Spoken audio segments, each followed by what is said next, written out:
ايه يا دلال؟ ماله جعفر؟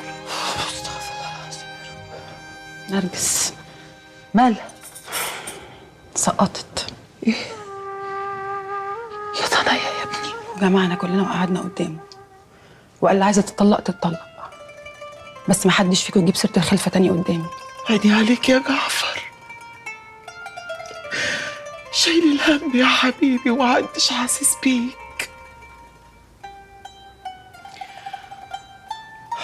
كلنا في الهوا سوا يا حاجه. قطعوا عنك الهوا، قعدتي ما قمتيش يا بعيدة. كل ده بسببكم انتوا، بسبب عيلتك. ما هنهوش على عيل من عياله. لا يا حاجه، ما حدش عارف فين الحقيقه. وحتى لو عرفناها تفتكري هنرتاح؟ عمر الحقيقة ما ترجع العمر اللي فات ولا تحيي الميت. جعفر يا حبيب قلبي، من وهو صغير يبقى فيه اللي فيه، ويبقى واقف كده صالب طوله كأن مفيش حاجة. عارفة لما الحاج عبد الجواد مات، الواد سيد نزل بعديها ب3 شهور. جعفر نزل تاني يوم ووقف شادد طوله ولا كأن ميت له ميت،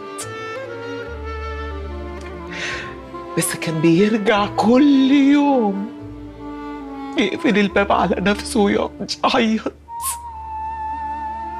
والله يا حاجه احنا كنا عايشين كويسين ولا عندنا مشاكل، ما دخلش بيتنا الهم ولا الحزن ولا القرف غير لما البت اللي اسمها عايده دي دخلت بيتنا.